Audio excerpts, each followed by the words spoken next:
Hello friends, new Horizon in homeopathy চ্যানেলে ইউটিউবের সমস্ত দর্শককে আবার একবার স্বাগত জানাই। আমি ডক্টর অম্বুজকান্তি সাহা আজ আরেকটি নতুন ভিডিও নিয়ে আপনাদের সামনে উপস্থিত হয়েছি। বয়স বাড়ার সঙ্গে সঙ্গে অনেক স্ত্রী পুরুষেরই ভুলে যাওয়ার একটা প্রবণতা দেখতে পাওয়া যায়, বিশেষ করে 60-65 বছর বয়সের পর। আর তা বাড়তে বাড়তে এমন একটা পর্যায়ে চলে যায় যখন ওনার স্মৃতি সম্পূর্ণ লোপ পায়। উনি কে, কোথায় আছেন, দৈনন্দিন জীবনের কাজকর্ম যেমন স্নান করা, খাওয়া দাওয়া, বসা, শোয়া, এমনকি বাড়ির অন্যান্য মেম্বারদের নাম পরিচয় পর্যন্ত ভুলে যান।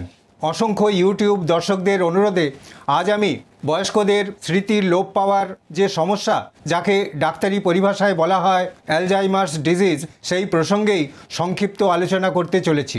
ফ্রেন্ডস, অ্যালজাইমার্স ডিজিজ কি, কাদের হয়, কেন হয়, এর লক্ষণগুলোই বা কী কী পরীক্ষা নিরীক্ষা করার প্রয়োজন, কোন কোন হোমিওপ্যাথিক ওষুধ অত্যন্ত কার্যকর ও কী ঘরোয়া পদ্ধতি অবলম্বন করা যেতে পারে, কী স্বাস্থ্যবিধি মেনে চলা দরকার, কী সাবধানতা অবলম্বন করা দরকার, এই সমস্ত জানতে হলে আমার এই ভিডিও আপনাদের সম্পূর্ণ দেখতে হবে। আর যদি ভিডিওটি ভালো লেগে থাকে তবে অবশ্যই লাইক করবেন, বন্ধুদের মধ্যে শেয়ার করবেন, কোনো প্রশ্ন থাকলে হোয়াটসঅ্যাপে লিখে জানাবেন।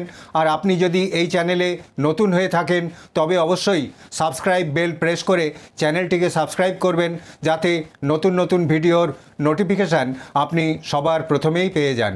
অ্যালজাইমার্স ডিজিজ হলো ব্রেনের এক ধরনের ক্ষয়জনিত রোগ বা ডিজেনারেটিভ ডিজিজ।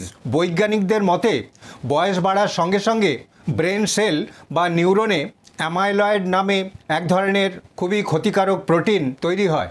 আর এই প্রোটিন বাড়তে বাড়তে সমস্ত নিউরনে ছড়িয়ে পড়ে আর নিউরনকে ড্যামেজ করে ফেলে, আর তার ফলস্বরূপ এই অ্যালজাইমার্স ডিজিজ দেখা দেয়।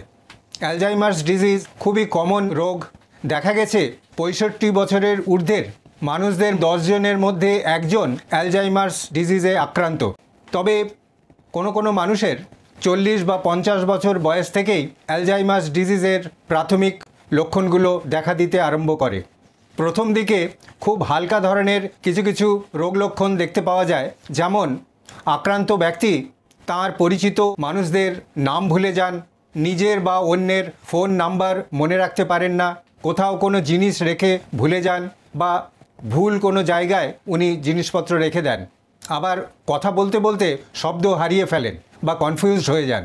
প্রাথমিক অবস্থার থেকে চিকিৎসা না করালে ধীরে ধীরে এই সমস্ত লক্ষণ বাড়তে থাকে, আর তখন দেখা যায় উনি ঠিকমতো কাউকে চিনতে পারছেন না, এমনকি বাড়ির মেম্বারদেরও ঠিকমতো চিনতে পারেন না, নাম বলতে পারেন না, খাওয়া দাওয়া করেছেন কি না তাও বলতে পারেন না, এমনকি প্রস্রাব পায়খানা পেলে বাথরুমে যাবার কথাও ভুলে যান এবং যেখানে সেখানেই বাথরুম পায়খানা করে ফেলেন। এর চেয়েও গুরুতর অবস্থা দেখা দেয় এবং তখন ওই আক্রান্ত ব্যক্তি নিজের নাম ভুলে যান, এমনকি নিজের বাড়ির ঠিকানা পর্যন্ত ভুলে যান। যদি উনি কখনো বাইরে বেরোন তাহলে হয়তো বাড়ি ফিরতেই পারেন না, বাড়ির রাস্তা সম্পূর্ণই ভুলে যান। এই কারণে বাড়ির যে কোনো বয়স্ক মানুষের এই ধরনের ভুলে যাওয়ার প্রবণতা বা স্মৃতির লোপ পাওয়ার কোনো রকম লক্ষণ দেখা দিলেই সঙ্গে সঙ্গে একজন অভিজ্ঞ চিকিৎসকের সঙ্গে যোগাযোগ করতে হবে। উনি শারীরিক নানা রকম পরীক্ষা নিরীক্ষা করে বলে দিতে পারবেন এই রোগ অ্যালজাইমার্স ডিজিজ কিনা, আর সেই অনুযায়ী যথোপযুক্ত চিকিৎসার ব্যবস্থা করতে হবে। এখন আমি অ্যালজাইমার্স ডিজিজের জন্য অত্যন্ত কার্যকর কয়েকটি হোমিওপ্যাথিক ওষুধের লক্ষণ ও প্রয়োগ বিধি আপনাদের জানিয়ে দিচ্ছি। প্রথমেই যে ওষুধের কথা বলবো সেটি হলো অ্যানাকার্ডিয়াম ওরিয়েন্টালি।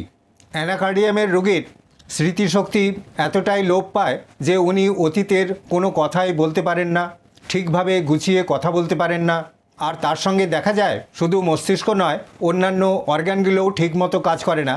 যেমন কানে খুব ভালো শুনতে পান না, চোখেও ভালো দেখতে পান না। এই সমস্ত লক্ষণ থাকলে অ্যানাকার্ডিয়াম 200 প্রতি মাত্রায় 2-3 ফোঁটা হাফ কাপ জলের সঙ্গে মিশিয়ে সারাদিনে 2 বা 3 বার খেতে হবে। এরপর যে ওষুধের কথা বলবো সেটি হলো ব্যারাইটা কার্ব। ব্যারাইটা কার্ব একটু জড় বুদ্ধি সম্পন্ন মানুষদের ক্ষেত্রে খুবই প্রযোজ্য। এক্ষেত্রে দেখা যায় আক্রান্ত ব্যক্তি যেমন ঠিকভাবে কথা বলতে পারেন না, তেমনি অতীতের কোনো কথাও বলতে পারেন না, আবার কোনো কথা ঠিক গুছিয়ে বলতে পারেন না। শরীরের অন্যান্য সেন্সেও নানা রকম বৈলক্ষণ দেখতে পাওয়া যায়। এই সমস্ত ক্ষেত্রে ব্যারাইটা কার্ব 200 প্রতি মাত্রায় 2 বা 3 ফোঁটা হাফ কাপ জলের সঙ্গে মিশিয়ে সারাদিনে 2 বা 3 বার খেতে হবে। এরপর যে ওষুধের কথা বলবো সেটি হলো লাইকোপোডিয়াম। লাইকোপোডিয়ামের রোগীর স্মৃতিশক্তি খুবই দুর্বল, যে কোনো কথা বলতে গেলেই উনি শব্দ হারিয়ে ফেলেন, এমনকি খাবার খেয়েছেন কি না তাও ভুলে যান, বাইরের কোনো মানুষের সঙ্গে উনি সহজে মিশতে পারেন না, এমনকি ঠিকমতো কথাও বলতে পারেন না। এই সমস্ত লক্ষণে লাইকোপোডিয়াম 200 প্রতি মাত্রায় 2 বা 3 ফোঁটা হাফ কাপ জলের সঙ্গে মিশিয়ে সারাদিনে 2 বা 3 বার খেতে হবে। এরপর যে ওষুধের কথা বলবো সেটি হলো মেডোরিনাম। বয়স্কা মহিলাদের ক্ষেত্রে মেডোরিনাম খুবই উপকারী।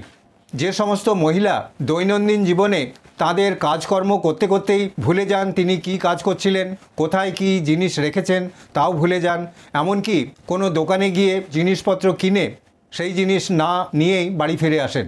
মেডোরিনামের রোগীদের শরীরের নানা জয়েন্টে বাতের সমস্যা থাকে।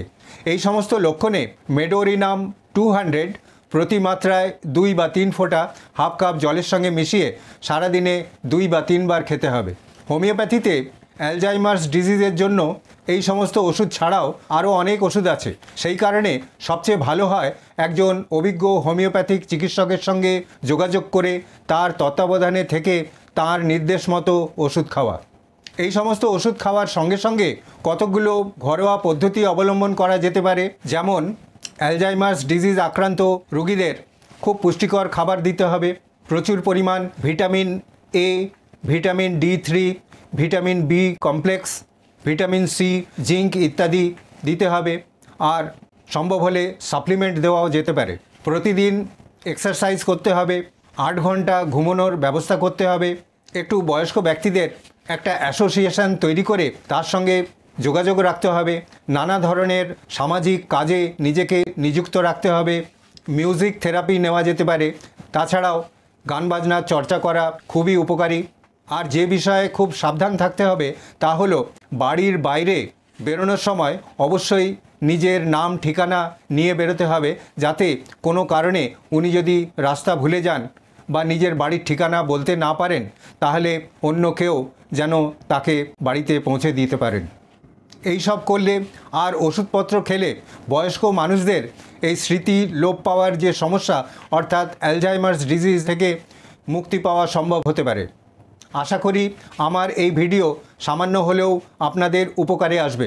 আবার আরেকটি নতুন ভিডিও নিয়ে আপনাদের সামনে উপস্থিত হব এই আশা নিয়েই আজকের মতো এখানেই শেষ করছি। ধন্যবাদ, নমস্কার।